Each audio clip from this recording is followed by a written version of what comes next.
Hello everyone, welcome back to another video. Today we're mainly going to be talking about Rafah because the most important and dangerous escalations happened in Rafah. And to understand exactly what happened, we need to know what happened yesterday. So the first important thing that was reported yesterday was reported by Al-Qassam brigades. What was the report? That Israeli strikes killed and injured 10 Israeli prisoners in Gaza. At least 2 of them were killed. That's number one. This reaching the highlights, this being the main headlines in the news, is intolerable for Benjamin Netanyahu and his government. Later on, we had a report about an ambush close to midnight in Khan Yunis. I'm going to get to the report of this ambush. Big ambush, many casualties from Israel, obviously. Reports that many helicopters were going in and out of Gaza from within Israel that were confirmed, that were taking Israeli soldiers to hospitals in multiple locations in Israel, including Hadassah Hospital and other hospitals.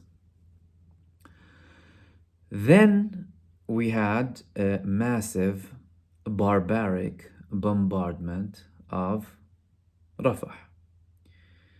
What happened in the bombardment? Israel targeted residential houses, residents sleeping in tents, refugees, people who were seeking shelter in the place that was supposed to be a safe haven in accordance to Israel from the beginning of this war.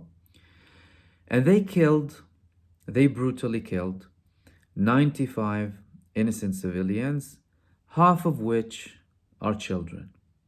Half of which are children. Disastrous, obviously, destroyed buildings. We heard Israel coming out in the morning saying that they carried out a successful operation rescuing 2 Israeli prisoners in Gaza. What's the deal? Well, clearly, there's a pattern. Number one, you have Al-Qassam brigades confirming that Israeli strikes are killing more Israeli prisoners in Gaza. Ambush with massive losses. They need something. This something is not what it appears to be, clearly. And I'm going to be talking more about this in the live stream that I will have tonight as well, with a bit more details, but I'll give you some of these details now. So Benjamin Netanyahu's statement was, firstly, he met down with Ben Gvir. They went down to see this unit that supposedly carried out this operation, hailing them. Israeli media said over 1,000 people altogether were included in this operation, so not just the people who acted in it, as in intel and what have you. And according to Israel and Benjamin Netanyahu, there was a clash. So they went in. Those 2 Israelis were in a residential building. They had fire exchange between the armed people who were holding them, and we'll get to who they are. We have information, but there's more information that's going to be revealed most likely tomorrow, but we have some details. And they killed them and they rescued the Israeli prisoners. Number one, that never happened so far. Okay, that never happened so far. So if this actually happened as it is, this would be first. These people, they were not held by the Palestinian resistance.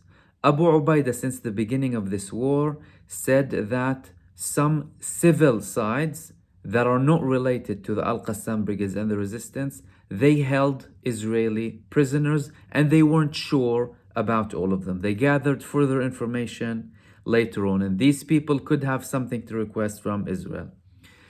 These Israelis were held with them. They were not held with Al-Qassam brigades. They were not held by the resistance. And the reports that we heard from people nearby was that there was no fire exchange and killing armed people when it came to taking the Israeli prisoners from Gaza. However, the Palestinian resistance is going to release further elaboration. So far, we've heard information that I'm going to be sharing more in the live stream from two senior Hamas members regarding this. However, let's say some people are going to criticize now, oh no, what are you talking about? It was a successful operation. Okay. Hold it for a second. How many Israelis,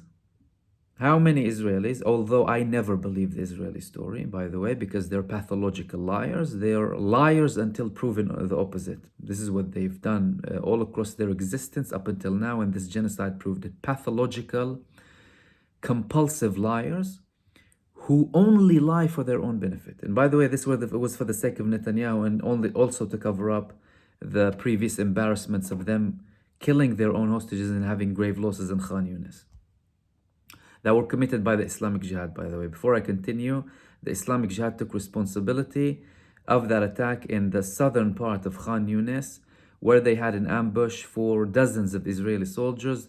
They shot them with machine guns, anti-personnel missiles, and they had detonated bombs against them, killing and wounding dozens of them. That's why you saw helicopters coming in and out. And there was another operation today. And by the way, Al-Qassam brigades announced today again that 3 further Israeli prisoners were killed due to Israeli strikes. But let's go back to the pathological liars, Israel, and the freed prisoners. So you freed 2 Israeli prisoners in 128 days. And you killed over 80. You killed over 80 of them. What are you even talking about? Are you trying to sell people the lie that you're rescuing the prisoners? You deliberately killed over 80 through the implementation of the Hannibal Directive.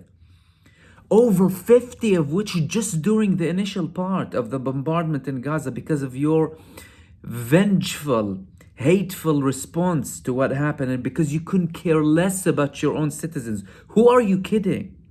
You kill your own people, you kill your own soldiers, you can care less about them. Netanyahu is having a pathetic attempt to use this as a sign of victory that he will not get, by the way. Only ignorant fools get fooled by this operation.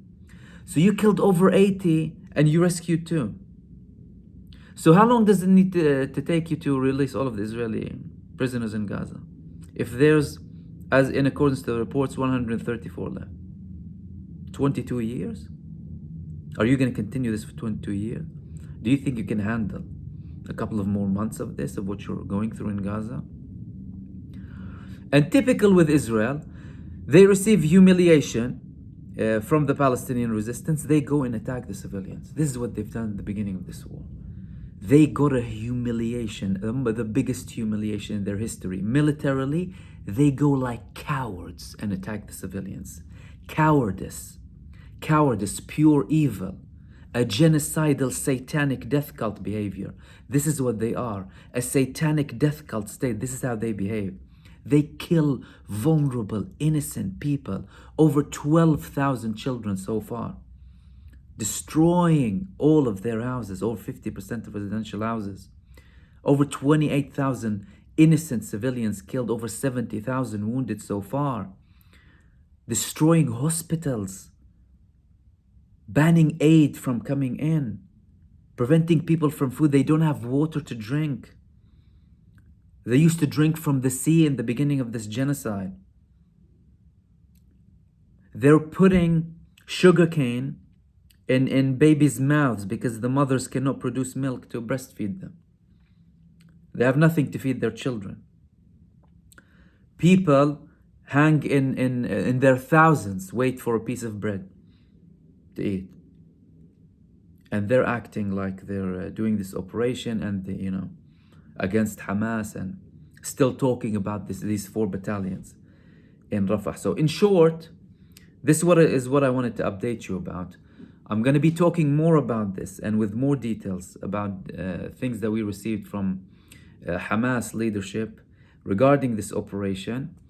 And I'll open the space for subscribers and members also to share their thoughts, views, and ask any questions regarding this and any other matters regarding the recent developments. And I will hopefully see you soon in the next video. Take care.